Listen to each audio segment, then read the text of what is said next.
주님의 은혜가 아니면 우리는 한순간도 살아갈 수가 없음을 이 시간 고백합니다. 나의 호흡마저도 다 주님의 것임을 이 시간 고백합니다. 주님의 크신 계획, 우리는 다 알 수 없음을 고백합니다. 살아계시고 이 시간 이 자리에 저희와 함께 하시는 하나님 아버지를 찬양합니다. 지난 한 주간도 저희를 지켜주시고 오늘 이렇게 거룩한 주의 전에 나와서 예배를 드릴 수 있도록 저희의 모든 상황과 요건을 허락해 주신 하나님 아버지께 감사의 기도를 드립니다. 주의 말씀은 내 발의 등이요 내 길의 빛이시다 라고 말씀하셨습니다. 한 주 동안 세상을 살아가면서 때로는 힘들고 지쳤던 순간들이 많이 있었지만 매일 큐티를 통해서 주시는 말씀으로 힘을 얻고 용기를 내어 살 수 있도록 인도해 주셔서 감사합니다. 또한 하루의 삶 속에서 5가지의 감사를 찾아가며 감사 충만함으로 하루를 마감하고 기도하며 살아갈 수 있도록 저희에게 기회를 주셔서 감사합니다. 특별히 이 시간 저희가 드리는 이 예배를 통하여 주님과의 관계가 다시 회복되게 하시고 주님이 주시는 평안과 기쁨을 얻고 돌아갈 수 있도록 이곳에 모인 한 사람 한 사람 기억하시고 크신 은혜를 베풀어 주시길 기도드립니다. 또한 목사님께서 말씀을 전하실 때에 딴 생각을 하거나 아니면 졸지 않고 잘 들을 수 있도록 저희들의 심령의 귀를 열어주시길 기도합니다. 그래서 주시는 말씀을 통해서 결단과 함께 헌신함으로 새로운 한 주간을 살아가는데 새 힘을 더하여 마음이 뜨거워지게 하시고 삶의 목표가 분명해지는 시간이 될 수 있기를 기도합니다. 아버지, 저희 시온영락교회 식구들 이 시간 간절한 기도 제목을 갖고 이 자리에 나왔습니다. 연로하신 부모님들의 건강, 학업 중에 있는 자녀들, 직장을 찾고 있는 자녀들, 결혼 연령기에 배우자를 찾고 있는 자녀들, 직장 안에서의 관계에 어려움을 겪고 있는 식구들, 건강을 잃어 고통 중에 있는 식구들, 신분의 문제, 그리고 새로운 곳을 찾고 그리고 그곳을 향한 계획과 출발을 놓고 이 시간 아버지 앞에 간절히 기도하고 있습니다. 시편 기자는 다윗의 고백을 이렇게 저희들에게 말씀하셨습니다. 그가 내 기도를 물리치지 아니하시고, 하나님 아버지 이 말씀을 믿으며 항상 저에게 가장 좋은 것을 주시고 그리고 항상 완전한 것을 저희에게 주심을 믿으며 저희의 간절한 기도를 올려드립니다. 아버지 도와주세요.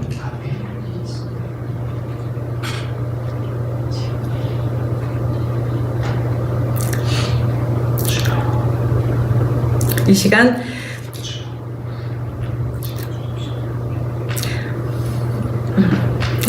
시간 저희 조국과 저희가 살고 있는 미국 땅을 위해서 기도합니다. 저희 조국 대한민국과 저희가 살고 있는 이 미국 땅을 긍휼히 여겨주시고 바르게 세워주시길 기도합니다.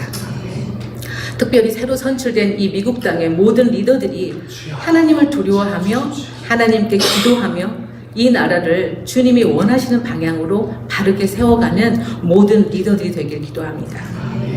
그리고 지금 이 시간 세계 곳곳에서 복음을 전하고 계시는 선교사님들과 선교사님들의 가족을 위해서 기도합니다. 복음을 전하는 그 사역에 어려움이 없도록 안전을 지켜주시고요. 어려운 여건 속에서 뿌린 복음의 씨앗들이 많은 열매들을 맺어 이 세상이 복음의 물결로 넘쳐나갈 수 있도록 인도하여 주시길 기도합니다. 아버지, 어제 하이티에서 선교 활동을 하고 계시는 김동환 선교사님께서 저에게 귀한 말씀을 해주셨습니다. 선교의 주체는 하나님이셔야 된다는 것, 선교의 전략은 성령님의 인도하심에 민감해야 된다는 것, 선교의 핵심은 하나님을 의지하고 또 선교의 자세는 겸손과 섬김이라는 선교의 4가지의 원칙을 말씀해 주셨습니다.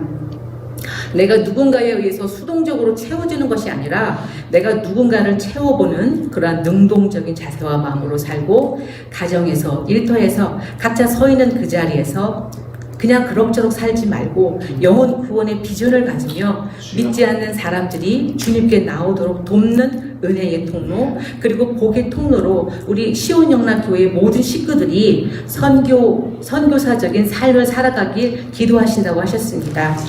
아버지, 저희 시온영락교회 모든 식구들이 그렇게 살아갈 수 있도록 도와주세요. 그래서 저희 교회에서는 11월 24일 추수 감사절을 맞이해서 VIP 초청 예배로 드려집니다. 믿지 않는 이웃에게 다시 한번 따뜻한 주님의 사랑을 전하며 예배의 자리로 초대하여 함께 은혜 받고 감사 충만한 추수 감사절이 될 수 있도록 기도드립니다. 이 시간 예배를 위해서 보이지 않는 손길들이 많이 있습니다. 피아노 반주, 방송, 미디어, 친교, 안내, 라이드 봉사 등으로 섬김과 헌신하시는 저희 시온영락교회 식구들이 있습니다. 수고하시는 모든 형제자매인들에게 땅의 복과 하늘의 복을 내려주시옵소서. 그리고 잠시 우리 자녀들이 드리는 예배 후에 주님의 축복이 있기를 기도합니다. 우리들의 자녀들이 믿음 안에서 영육 간에 건강하게 잘 자랄 수 있도록 지켜주세요. 말씀을 전하시는 우리 에릭 전도사님과 배열 전도사님께도 능력을 부어주시길 기도합니다. 또한 우리 자녀들이 함께 우리 어른들과 함께 예배를 드릴 수 있는 장소를 위해서도 기도합니다. 도와주세요, 아버지. 그리고 이 시간 용서의 은혜가 사랑을 낳습니다 라는 말씀으로 우리 이기준 목사님께서 귀한 말씀을 전해주실 때에 말씀 위에 능력을 부어주셔서 선포되는 그 말씀을 통하여 내 인생의 주인 되신 주님을 더욱더 깊이 닮아가는 더 깊이 알아가게 해주시고요. 또 그 말씀을 매일매일의 삶 속에서 실천하며 살아갈 때 예수님을 닮아가는 삶으로 저희가 변화되길 기도합니다. 그렇게 될 수 있도록 인도해 주세요, 아버지. 언제나 저에게 가장 좋은 곳으로 그리고 가장 완전한 것을 주시는 정말 고마우신 예수 그리스도의 이름으로 이 모든 기도 올려드립니다. 아멘.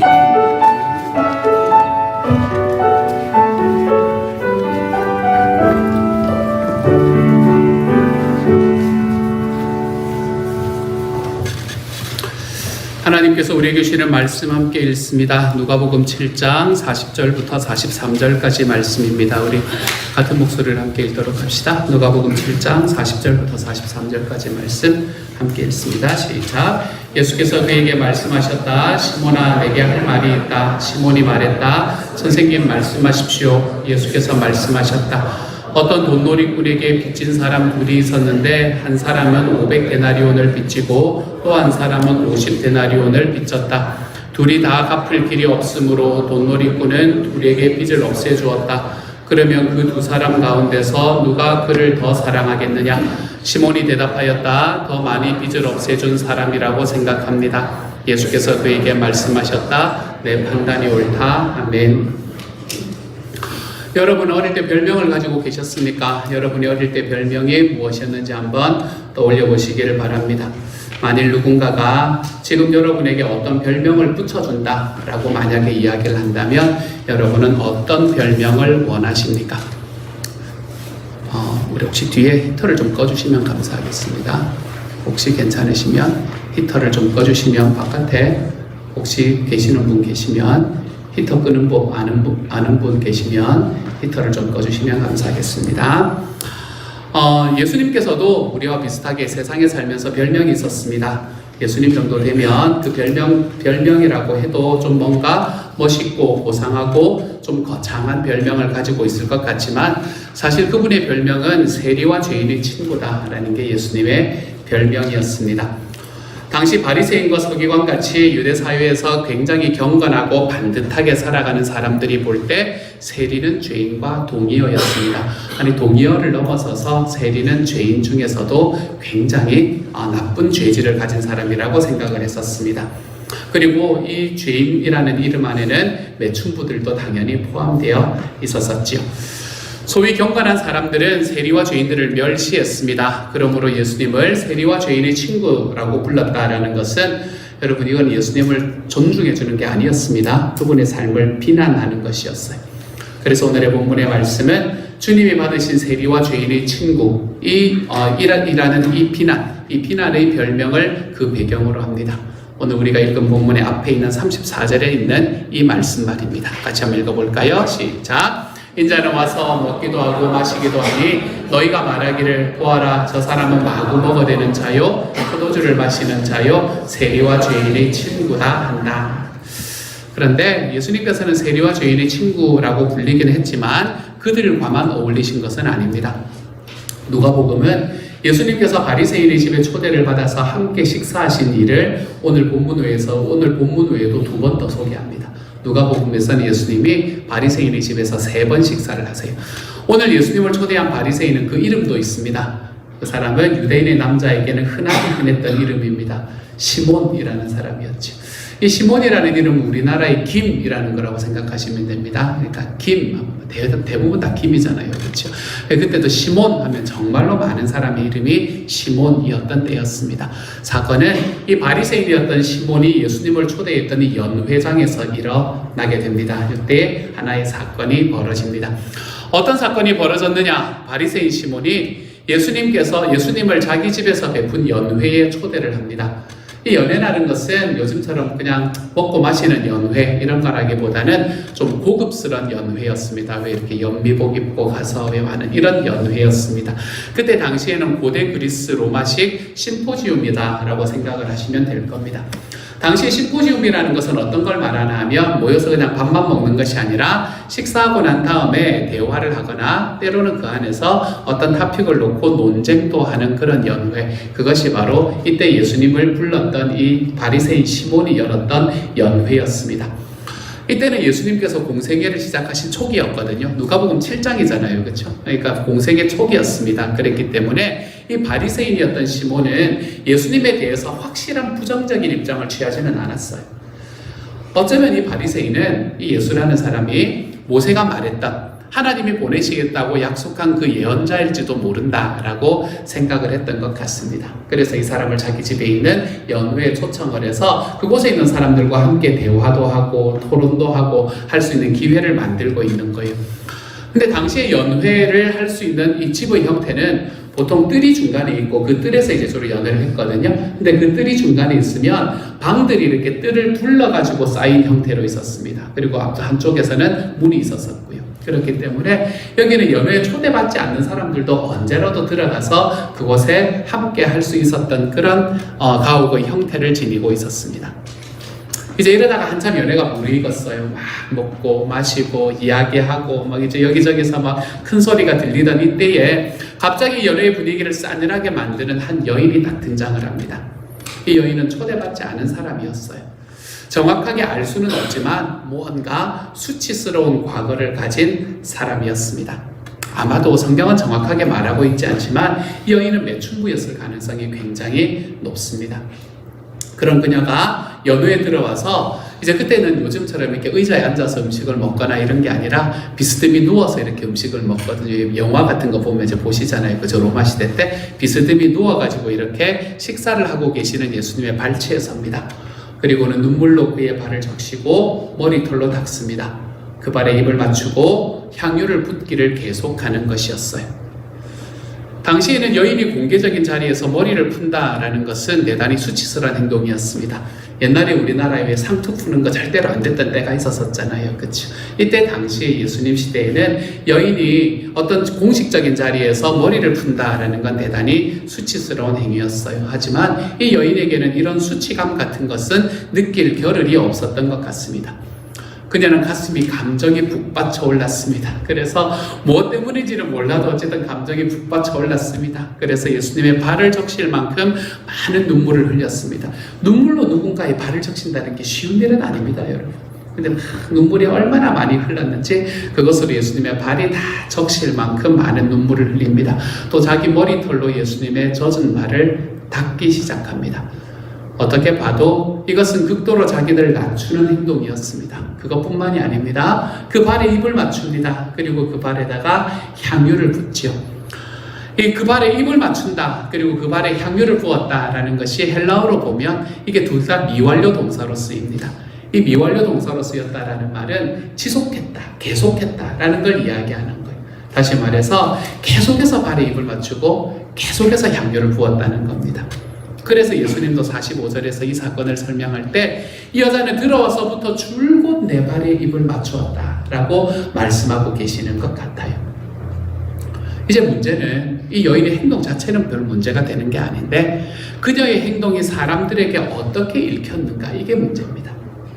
그냥 단순하게 보면 어떤 사연이 있는 여인인가 보다 라고 그냥 쉽게 생각할 수 있겠지만 그 연회에 참석하고 있던 바리새인 시몬의 친구들 그리고 대부분의 유대인 남성들에게 그녀의 행동은 성적으로 유혹하는 부적절하고 관능적인 행동으로 읽혀질 가능성이 높습니다. 그녀가 알려진 죄인이라는 사실도 그들의 판단에 힘을 실어 주었을 겁니다. 누군가에게 와서 그 발을 자꾸 만지고 하는 이런 행위들, 그렇죠? 그렇게 보였을 거예요, 그렇죠? 그래서 이 사건은 연회장을 순식간에 싸늘하게 만들었을 것이 분명합니다. 이런 불결한 여인의 존재는 괜찮은 사람들이 모여서 정결하게 식사를 하고 있는 그 자리와 그 자리에 있는 자기 자신들까지도 부정하게 오염시킬 수 있다고 생각했기 때문입니다. 그래서 예수님을 초대한 바리새인 시몬은 39절에서 이렇게 혼잣말을 합니다. 이 사람이 예언자라면 자기를 만지는 저 여자가 누구이며 그 어떤 여자인지를 알았을 텐데 그 여자는 죄인인데 이렇게 혼잣말을 합니다. 이 생각은 시몬만의 생각은 아니었을 겁니다. 그런데 당시에 연회장에 참석한 사람들은 그래서 당시에 이제 연회장에 참석한 사람들은 숨을 죽이고 과연 여기서 예수님이 어떻게 반응하실까라는 것을 쳐다보는 그런 상황이었습니다. 근데 이때 마침 그 마음을 딱 읽으셨는지 예수님이 뭐라고 이야기하시냐면 시몬아 내게 할 말이 있다 이렇게 이야기하시는 거예요. 시몬은 마음이 시원해졌을 겁니다. 그럼 그렇지. 이제 이 여인에 대해서 꾸짖으시려나 보다. 이렇게 행동하면 안 된다고 지금 이곳에서 예수님이 내쫓으시려나 보다 라고 생각을 했던 것 같습니다. 그러면서 시몬은 선생님 말씀하십시오 라고 이야기를 하지요. 그런데 주님은 시몬이 혼자 있던 혼잣말, 다시 말해서 이 사람이 예언자라면 자기를 만지는 저 여자가 누구이며 어떠한 여자인지를 알았을 터인데 그 여자는 죄인인데 라는 이 혼잣말에 대해서 예수님은 하나의 비유를 들어서 설명을 해주기 시작합니다. 그것이 아까 우리가 읽었던 두 빚진 사람의 비유라는 비유였습니다. 비유의 내용은 이렇습니다. 어떤 돈놀이꾼에게 한 사람은 500데나리온을 빌렸고 또 한 사람은 50데나리온을 빌렸습니다. 이제 이 사람들로 보면 한 사람은 500데나리온을 빚졌고 한 사람은 50데나리온을 빚진 거예요. 근데 두 사람 모두 다 갚을 능력이 없어졌습니다. 그러자 돈을 빌려준 사람이 두 사람의 빚을 다 탕감해 주었습니다. 이게 이야기 전부입니다. 굉장히 간단한 이야기입니다. 그렇죠? 대단히 단순한 이야기입니다. 여러 번 말씀드렸지만 여기서 한 데나리온이라는 것은 당시의 노동자들의 하루 품삯이라고 생각할 수 있겠습니다. 요즘에 하루 품삯은 얼마인지 잘 모르겠지만 하루 일당이 얼마인지 잘 모르겠지만 대충 한 200불 정도라고 생각을 한다면 한 사람은 10만 불을 빌린 거고 한 사람은 10,000불을 빌린 겁니다. 그런데 그것들을 다 탕감받았다라고 이야기하는 내용이겠네요. 이 비유는 마태복음 18장에 나오는 1만 달란트를 탕감해준 임금의 비유 이런 거에 비하면 좀 밋밋합니다. 10만 불 정도 힘들죠, 그렇죠? 그래도 10,000불 그 정도는 그래도 어떻게 하면 또 될 수도 있을 것 같지 않습니까, 그렇죠? 그래서 그거에 비하면 좀 밋밋하고 드라마틱하지도 않습니다. 그런데 이 비유의 밋밋함은 이어지는 적용 질문의 부분에서 그 강렬함이 더해집니다. 주님께서 하시려는 말씀의 핵심은 이 예수님이 하시는 질문에서 분명히 드러납니다. 뭐라고 질문하시나 하면 그 두 사람 가운데서 누가 그를 더 사랑하겠느냐 이 질문입니다.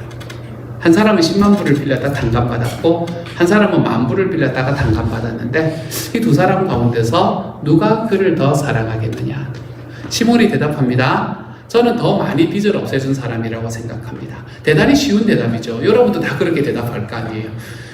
물론 둘 다라고 이야기하시는 분들도 계시고 뭐 또 여기에 뭔가 또 히든 퀘스천이 없나 고민하는 분도 계시고 그렇겠지만 어쨌든 우리는 그렇게 대답할 거 아니에요. 10만 불을 탕감받은 사람하고 10,000불 탕감받은 사람이 있으면 누가 더 사랑할까? 10만 불 받은 사람이 더 사랑하겠죠. 쉬운 대답입니다. 그러자 주님은 네 판단이 옳다 이렇게 이야기를 하십니다. 여기까지는 아무 문제가 없습니다, 여러분. 여기까지는 무슨 문제가 있습니까? 아무 문제가 없습니다. 담백한 비유에 명확한 질문에 단순한 대답이었습니다. 그런 후에 이제 주님은 이 비유를 당시의 상황과 사람에게 적용하기 시작합니다. 이 적용에서 문제가 생기기 시작해요. 주님은 먼저 바리새인 시몬과 죄인인 여인을 대조시킵니다. 여인의 행위를 통해서 시몬을 고발하고 있는 겁니다. 44절부터 46절까지의 말씀입니다. 우리 함께 한번 읽어봅시다. 같이 읽습니다. 시작. 너는 이 여자를 보고 있는 거지? 내가 내 집에 들어왔을 때에 너는 내게 발 씻을 물도 주지 않았다. 그러나 이 여자는 눈물로 내 발을 적시고 자기 머리털로 닦았다. 너는 내게 입을 맞추지 않았으나 이 여자는 들어와서부터 줄곧 내 발에 다음 페이지 넘겨주시면 됩니다.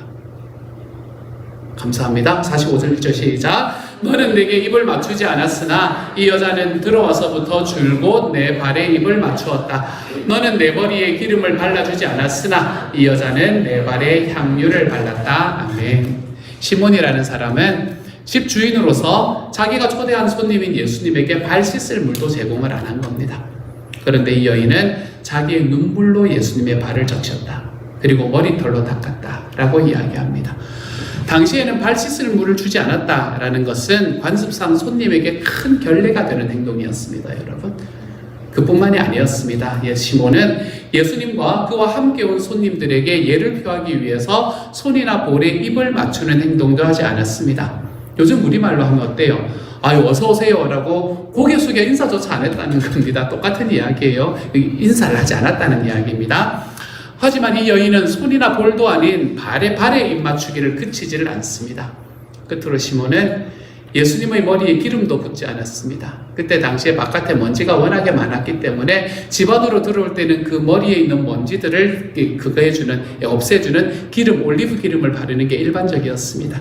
하지만 그 시몬은 예수님의 머리에 기름도 붓지 않았지만 여인은 예수님의 발에 고급 향유를 붓기 시작을 합니다. 다시 말하면 시몬은 손님을 대접하기 위한 적절한 행동을 단 하나도 하지 않음으로써 예수님에 대해서 매우 무례하고 불손하게 행동하고 있는 겁니다. 두 사람은 달라도 너무나 달랐습니다. 한 사람은 바리새인이고 또 한 사람은 죄인이라는 신분의 차이, 또는 한 사람은 남자고 한 사람은 여자라는 성별의 차이가 문제가 아니었습니다. 예수님을 대하는 진심, 예수님을 대하는 태도, 여기에서 두 사람은 너무나 달랐습니다. 여러분, 무엇이 이 차이를 만들어낸 겁니까? 이 차이를 만들어낸 핵심은 여기 있습니다. 주님이 대조하고 비교하신 이 두 사람의 차이를 만들어낸 것은 용서받은 죄의 차이고 탕감받은 액수의 차이였습니다. 47절의 말씀입니다. 함께 읽어봅니다. 시작. 그러므로 내가 네게 말한다. 이 여자는 그 많은 죄를 용서받았다. 그것은 그가 많이 사랑하였기 때문이다. 용서받은 것이 적은 사람은 적게 사랑한다. 아멘. 주님은 여기서 여인이 많은 죄를 용서받았다고 하실 때 완료 시제를 사용합니다. 앞에서는 미완료 시제를 사용했던 것과는 좀 다르게 여기서는 완료 시제를 사용합니다. 이는 여인의 죄가 지금 막 용서받은 게 아니라는 말이에요. 이미 용서를 받은 상태에 있었다라는 걸 암시하고 있는 이야기입니다. 성경은 이야기하지 않기 때문에 우리는 잘 모르지만 이 여인은 아마도 이전에 예수님과 어떤 만남이 있었을 가능성이 높습니다. 예수님의 어떤 말씀을 통해서 이 여인은 이미 회개했을 겁니다. 그리고 그녀의 많은 죄가 이미 용서받은 상태에 있었다는 이야기죠. 자기의 삶에 자기가 갖고 있던 모든 죄악들, 모든 사람들이 자기를 죄인이라고 손가락질하던 때에 그 죄를 용서해 주셨다라는 예수님의 은혜가 고마워서 그 은혜가 견딜 수가 없어서 예수님께서 인근 바리새인 시몬의 집에 초대를 받아 식사를 하신다는 소식을 알고는 지금 그 자리에 온 겁니다. 그러기 위해서 그녀는 사실 엄청난 용기가 필요했습니다. 자신을 외계인이나 전염병처럼 여기던 시대였거든요. 죄인, 매춘부. 여러분, 당시에는 이런 사람은 외계인이나 전염병처럼 여기는 당시에 소위 경건한 바리새인들이 따가운 눈총 이런 거 다 견디고 와야 됐습니다. 길거리를 오다가 사람들이 자기가 매춘부라는 걸 알고 자기에게 돌을 들어치더라도 아무런 문제가 없어지는 그런 상황을, 그런 위험들을 겪고 예수님 앞으로 나와야만 했습니다. 그러나 그녀에게는 이 모든 위험을 감수하고라도 많은 죄로부터 자신을 용서해 주신 주님에 대한 자신의 사랑을 표현하는 것이 더 중요했습니다. 주님 앞으로 나아올 때까지 있는 그 삶의 어려움들이나 위험들이 중요하지 않았습니다. 나의 죄를 용서해 주시고 나를 주님의 자녀로 삼아 주신 그 주님에 대한 자신의 사랑을 표현하는 것이 정말로 중요했습니다. 사랑하는 여러분, 이것이 사실은 우리들의 이야기라는 사실을 간파하셨습니까, 여러분?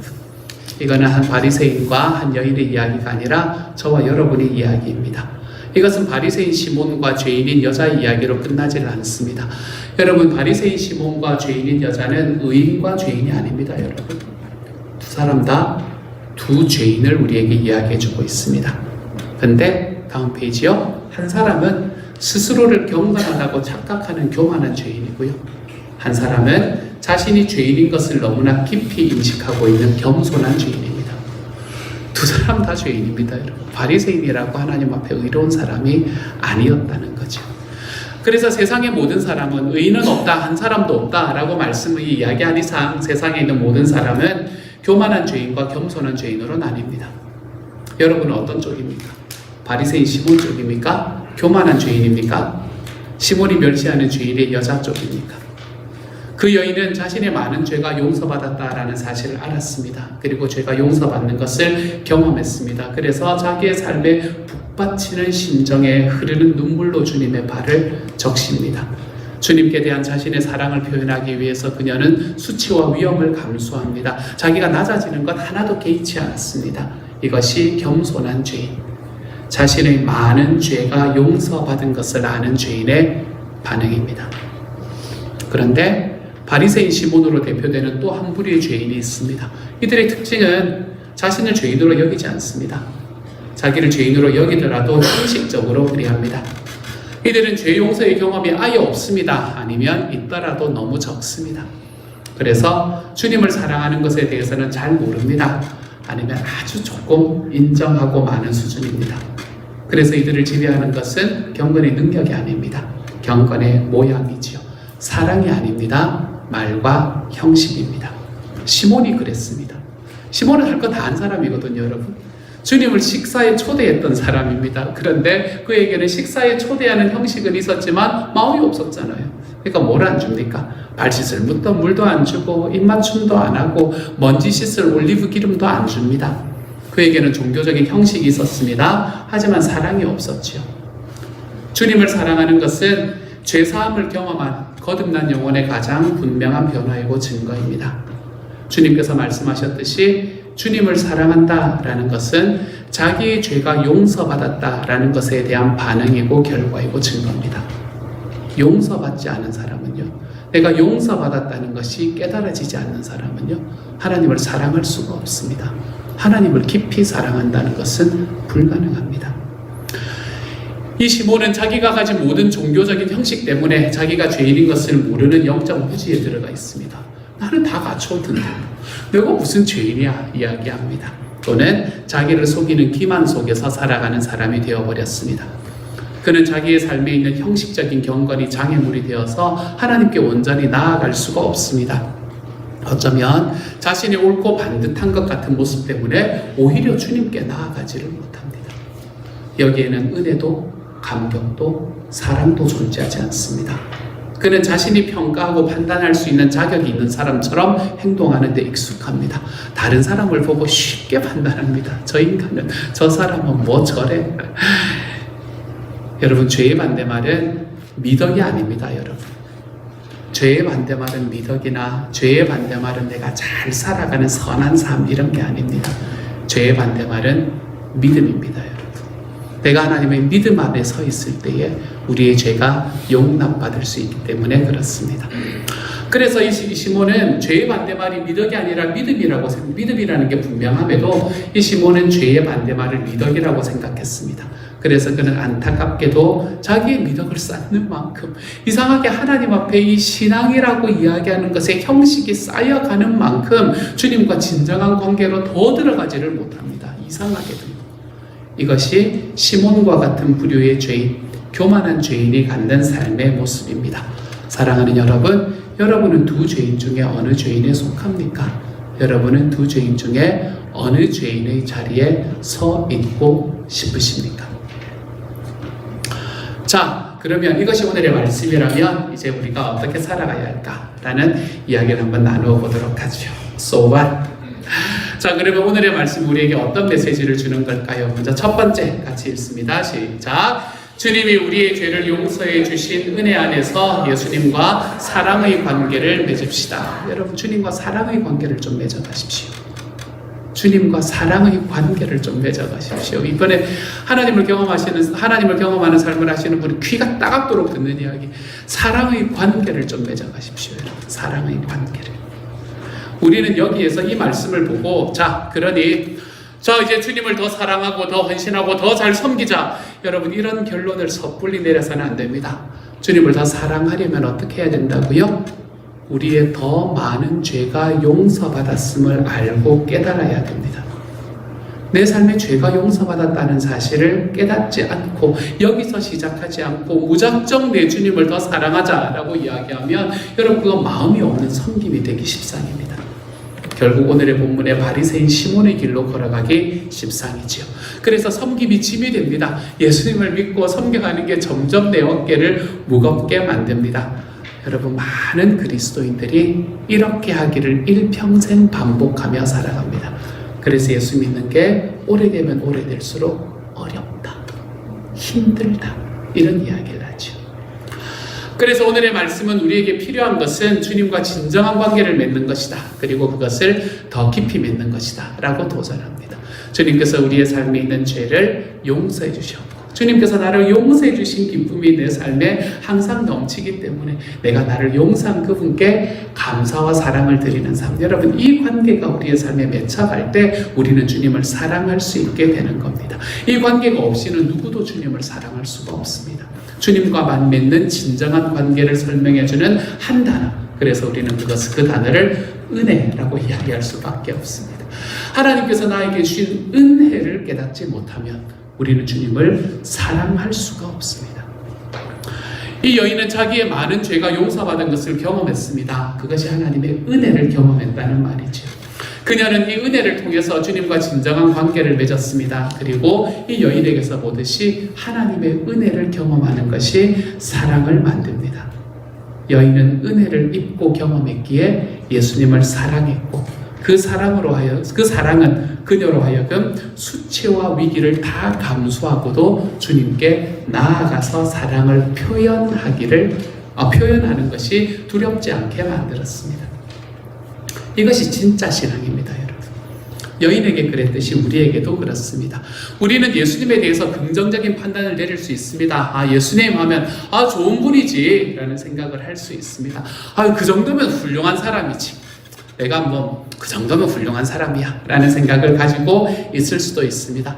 예수님을 믿지 않는 분들도 여러분, 신학을 공부하시는 분들이 생각보다 많습니다. 예수님을 믿지 않는 분들도 성경을 정말 열심히 읽으시는 분들이 생각보다 많다고 하긴 좀 그럴까요? 생각보다 있습니다, 여러분.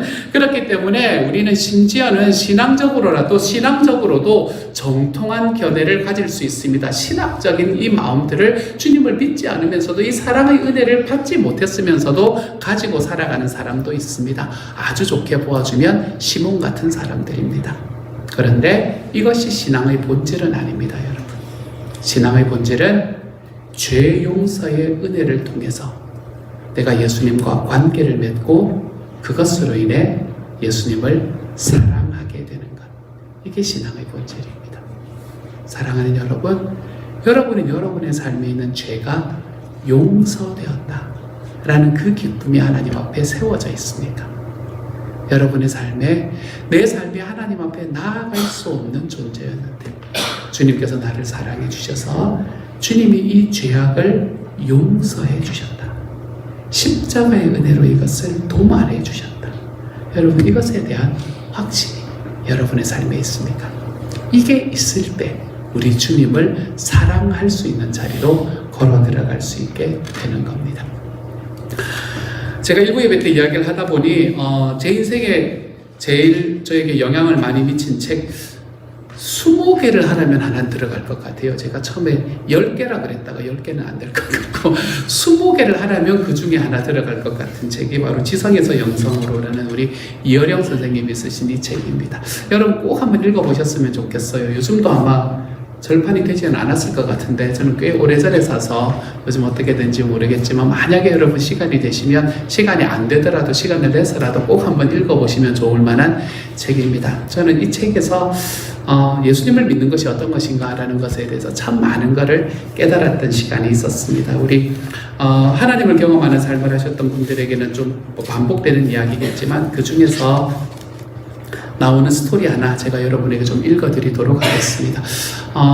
누군지는 이야기를 안 하겠지만 이렇게 성경을 책을 들고 읽는 게 너무 그거해 보인다 그래서 저는 성경은 아니지만 이렇게 책을 들고 읽으려고 사진을 안 찍어왔습니다. 좀 낫나요? 제가 스토리를 조금 읽어드릴게요. 이어령 선생님의 이야기입니다. 조금 깁니다. 잘 한번 쫓아와 보세요. 어느 날 갑자기 전화벨 소리가 울린다. 보통 때와 마찬가지로 수화기를 들고 무심껏 여보세요 라고 말한다. 그때 수화기에서는 다급한 목소리가 들려온다. 그리고는 전화 한 통 받기 전과 받은 후 몇 초 동안의 모든 삶의 내용이 바뀐다. 그것은 대체로 행복한 뉴스가 아니라 불행한 것, 꿈이었으면 싶은 전화일 경우가 많다. 누구나 이런 경험을 해보았을 것입니다. 빛의 속도로 불행이 다가오는 것 말입니다. 여기는 병원입니다. 여기는 경찰서입니다. 여기는 누구의 친구입니다. 한 번도 걸려오지 않던 이상한 곳에서 누가 교통사고를 당해 중환자실에 있고 누가 사고를 내 현재 경찰서에서 조사를 받고 있는 중이라고 누가 어젯밤 돌아가셨다고 다시는 돌이킬 수 없는 부음이 정말 아무렇지도 않게 청천벽력으로 들려오는 법입니다. 그날도 꼭 그랬습니다. 미국에서 전화가 왔다고 하여 받았더니 미나는 이여령 선생님의 딸입니다. 미나가 실명 위기에 있어서 한 달 가까이 집안에서 바깥 출입을 못하고 있다는 소식이었습니다. 얼마 전에도 미나로부터 전화가 왔었는데 그냥 몸이 불편해 쉬고 있다고 했었는데 그게 아니었던 것이지요. 미나는 늘 그래요. 과민한 아버지 어머니가 걱정할까봐 꾸준 소식은 한 번도 알려오는 적이 없습니다. 언제나 폭풍이 지난 다음에야 뒤늦게 소식이 전해집니다. 암에 걸려 수술하였을 때에도 아이가 학교를 하와이로 옮겨 임시로 거처를 옮긴 것도 모두 다음에야 안 일들이었습니다.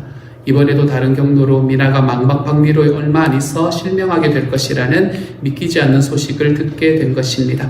워낙 약실라서 컨택트 렌즈를 끼고도 책을 코에 붙이고 있던 미나였지만 박리로 시력을 잃게 된다는 것은 한 번도 생각지 않았던 일이었지요.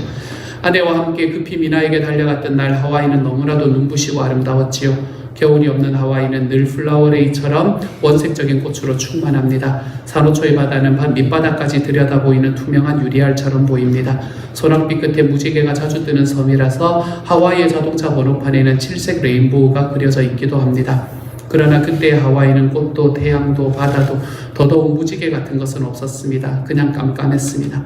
하늘과 땅 어디에도 빛이 보이지 않습니다. 미나를 보았습니다. 하와이의 눈부시고 대낮이 한밤처럼 어두웠던 그날 나는 미나의 얼굴을 보았습니다. 그리고 이 세상에 태어나 처음 아버지의 얼굴을 바라보며 호동그란 눈을 뜨고 미소 짓던 아이, 강보에 쌓인 미나의 맑은 눈을 생각했습니다. 나도 모르게 오 하나님 소리가 나왔습니다. 이 애가 다시는 내 얼굴을 볼 수 없게 된다면, 어머니의 웃는 얼굴, 아버지의 미소를 보지 못한다면, 이 집에 있는 모든 것, 산과 바다, 길거리 색채가 있는 모든 것, 형태가 있는 모든 것이 사라진다는 이야기 아닙니까? 주님의 딸에게 어찌 그러실 수 있습니까? 너무하세요 하나님. 저렇게 하나님 아버지를 믿고 따르는 당신의 딸에게 왜 그 많은 순환을 내리시는지요? 암으로는 모자라 이제는 실명입니까? 아픈 아이 때문에 학교를 찾아다니느라 눈물이 마르지 않은 아이에게 무슨 눈물이 남아있기에 또 울리십니까? 아픈 아이라는 건 이 아이가 ADHD에 있어가지고 이제 하와이로 옮기게 되었던 스토리가 있거든요.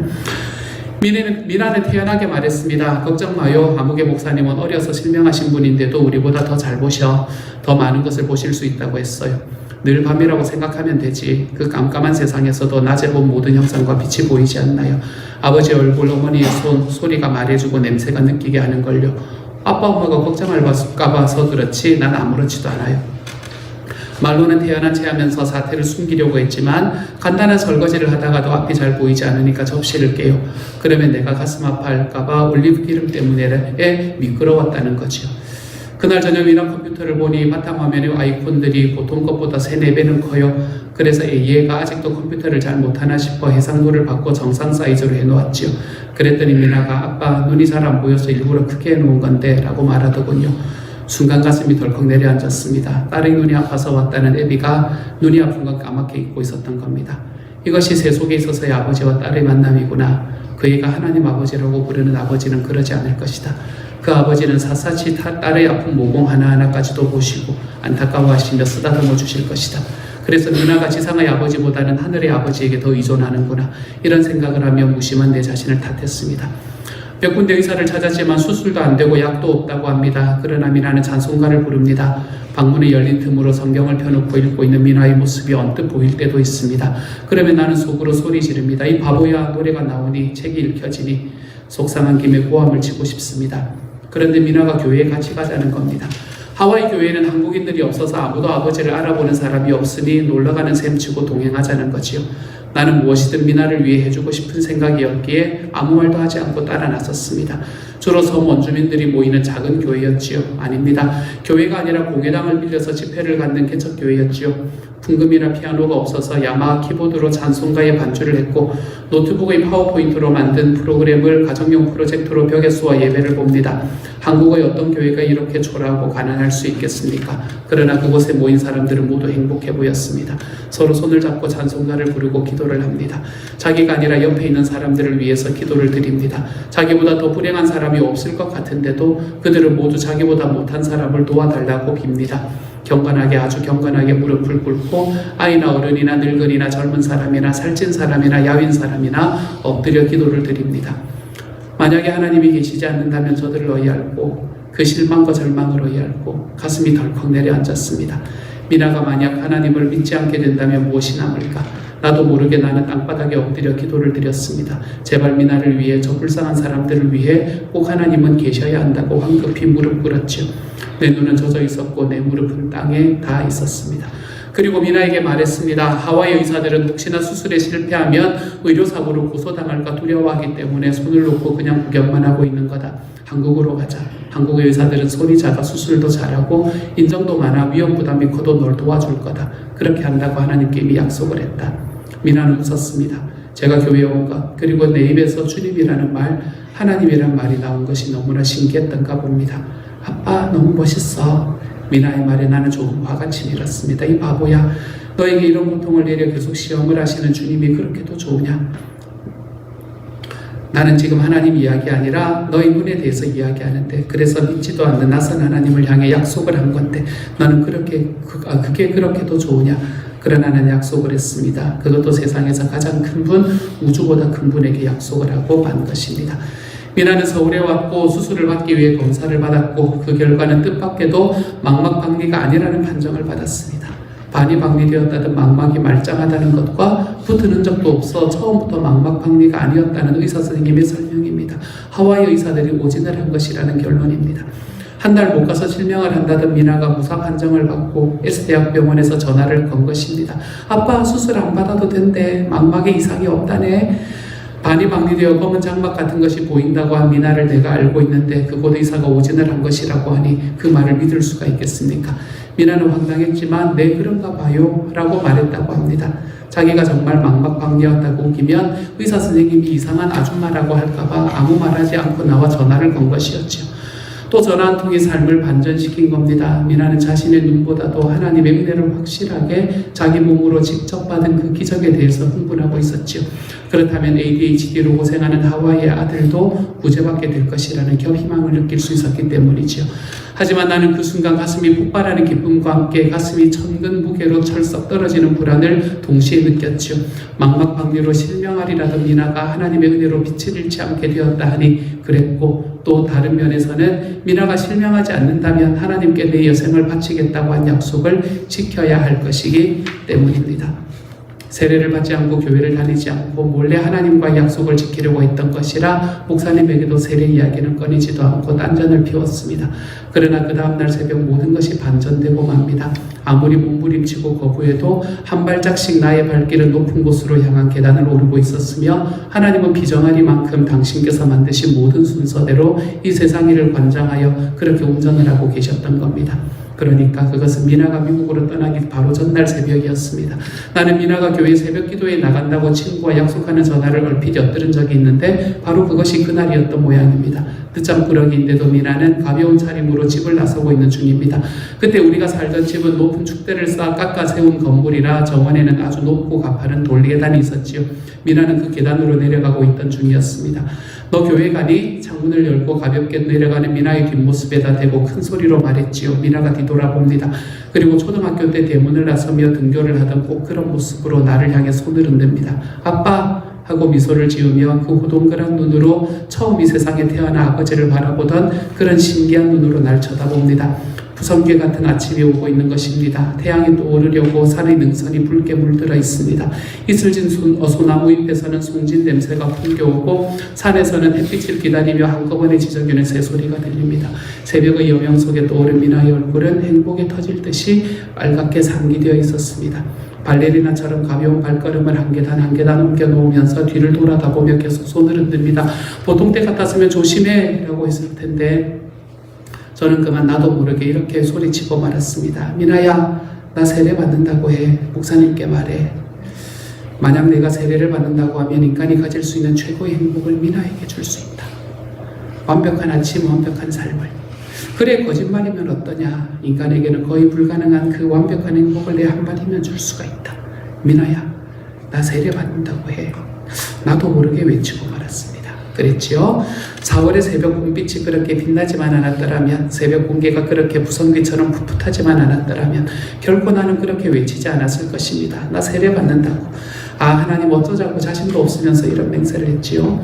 먼 데서도 미나의 눈에 아침 이슬이 맺혀 있는 것을 똑똑히 느낄 수 있었지요. 아, 하나님 감사합니다. 땅에 있는 아버지가 아니라 하늘에 계신 하나님을 향해 내 딸 미나는 그렇게 외치고 있었을 것입니다. 그 아이가 보는 그 햇빛을 내가 보고 내가 숨쉬는 새벽 공기를 그 애가 호흡합니다. 살아있다는 것, 사랑한다는 것, 함께 그리고 서로를 마주보며 오늘을 이야기한다는 것.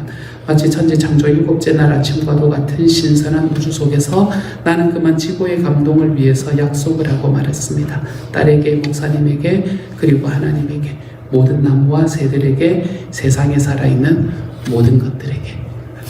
좀 많이 길었지만 꼭 한번 사서 읽어보세요, 여러분. 저는 이게 너무너무, 이 책 너무너무 좋습니다. 여러분 예수님을 어떤 분으로 만났습니까? 그분은 여러분의 모든 죄를, 많은 죄를 용서해 주신 분이 맞습니까? 여러분은 그 죄의 용서의 기쁨 안에서 살아가고 계십니까? 하나님의 은혜가 우리의 삶을 채우고 있습니까? 주님이 주시는 용서의 은혜가 우리를 주님을 향한 사랑으로 이끌어갑니다. 사랑하는 여러분, 은혜가 사랑을 만들어냅니다. 그러므로 자기 의로 판단자의 자리에 서지 마십시오. 주님의 이 용서의 은혜 안으로 한 걸음 걸어 들어가십시오. 그래서 주님이 나를 용서해 주셨기에, 나 같은 이도 용서해 주셨기에, 주님, 내가 주님을 사랑합니다. 고백하며 걸어가 볼 줄 아는 하나님의 사람이 되시기를 소망합니다. 두 번째로 같이 읽습니다. 시작. 용서의 은혜가 서로를 결합시키는 능력의 공동체를 만들어 갑시다. 이 이야기는 기다리는 아버지의 비유처럼 열린 결말로 마칩니다. 예수님은 시몬이 죄인으로 알려진 여자를 비난하지 않고 영접하기를 바랍니다. 그랬기 때문에 이미 전에 죄 용서를 받았지만 이 여인은, 예수님은 시몬을 위해서 다시 한번 이 여인에게 죄 용서를 선언하십니다. 시몬이 여자가 용서받은 사람임을 깨닫고 그녀를 하나님 백성의 공동체에 다시 받아들이라는 겁니다. 일반적으로 우리는 이 사건에 등장하는 죄인인 여자와 같은 사람을 교회에 받아들일 의사가 전혀 없습니다. 그렇지 않습니까? 조금만 안 좋은 소문이 있어도 받아들이질 않습니다. 그러고 싶은 마음도 없지요. 하지만 주님은 그녀의 많은 죄를 용서하십니다. 그녀의 수치, 그녀의 약함, 그녀의 죄악을 받아주시기 시작합니다. 그렇게 주님은 우리의 수치와 약함과 죄악을 용서하시고 그것을 능히 용납하시는 분입니다. 이게 하나님의 은혜입니다. 이 하나님의 용서의 은혜가 공동체를 창조합니다. 주님의 은혜를 해결할 수 없는 우리의 죄 문제가 용서받았다는 사실은 이 사람과 저 사람을 결합시킵니다. 나를 용서해 주신 하나님이 저 사람도 용서해 주셨으니 이 사람과 저 사람을 결합시킵니다. 이렇게 용서는 개인적인 사건에서 사회적인 사건으로 넓혀져 갑니다. I와 thou의 관계로 넓혀져 갑니다. 그리고 그것이 우리가 되어서 공동체를 형성해 가게 되죠. 이렇게 은혜는 하나님의 공동체를 세웁니다. 그러므로 교회의 머리 되신 주님께서 우리 시온영락교회가 이런 공동체로 세워 가실 수 있기를 우리 주님의 이름으로 소망합니다. 우리가 하나님 앞에서 나를 사랑하고 나를 용서하신 주님이 너도 사랑하고 너도 용서하셨다 라는 그 사실로 인해 우리의 용서가, 우리의 사랑이 이 사회적으로 흘러가 볼 수 있는 그런 하나님의 사람이 되기를 소망합니다. 그래서 우리 안에 이런 용서의 은혜가 나와 너를 서로 결합시키는 능력이 우리 안에서 일어나는 하나님의 사람들, 하나님의 공동체, 하나님의 목장과 교회가 되어갈 수 있기를 우리 주님의 이름으로 축복합니다. 사랑하는 하나님, 우리가 이번 한 주를 살아가며 주님, 하나님께서 우리의 삶에 부어주신 용서의 은혜가 얼마나 큰가. 나를 더 많이 용서받은 사람이기 때문에 우리 주님을 더 많이 사랑합니다. 고백하며 걸어가는 사람 되게 하여 주시고, 사랑하는 주님, 그 용서의 은혜가 나뿐만이 아니라 너에게도 베풀어졌기 때문에 사랑하는 주님, 우리가 정말로 이 용서가 사랑이 하나님 서로에게 흘러갈 수 있는 그런 하나님이 정말 소원하시는 공동체를 만들어가는 자리로 걸어가 볼 수 있도록 주님 도와주옵소서. 우리의 마음에 하나님, 나를 힘들게 만드는 사람이 있습니까? 우리의 마음에 하나님 앞에 펼쳐질 수 있게 하여 주시고, 또한 우리 공동체 속에 하나님, 이 여인과 같은 사람이 우리 공동체 속에서 품겨지고 사랑받는데, 그래서 주님 앞에 변화되는데 하나님 부족함이 없는 하나님의 공동체 되도록 주님이여 도와주옵소서. 모든 말씀 우리 주님 예수님 이름으로 기도드립니다. 아멘. 한 번 더 기도하고 이 시간 축도함으로 예배를 마치도록 하겠습니다. 이제 평안한 마음으로 세상에 돌아가십시오. 선한 일에 용기를 가지시며 악을 악으로 갚지 마십시오. 항상 연약한 자를 도우시며 병든 자를 찾아보시며 곤란당하는 이웃을 위로하십시오. 모든 사람을 존경하시며 주님께 봉사하고 주님을 사랑하십시오. 모든 일을 믿음과 사랑으로 행하시며 어떤 일에도 소망을 포기하지 마십시오. 그리고 거룩하신 성령님께 순종하여 기쁨과 감사의 생활을 해나가십시오. 우리 하나님 아버지는 여러분을 항상 도와주실 것입니다. 지금은 우리를 죄에서 구원해 주신 우리 주 예수 그리스도의 은혜와 하나님의 놀라우신 사랑하심과 성령님의 교통하시는 은혜가 죄를 더 많이 용서받은 사람이 더 많이 사랑한다는 사실을 알고 용서의 은혜 속에서 주님과의 이웃과의 사랑의 관계를 더 담대하게 세워가기를 소망하고 결단하는 모든 시온영락 식구들 한 사람 한 사람에게 지금부터 영원토록 함께 계시기를 간절히 축원하옵나이다. 아멘.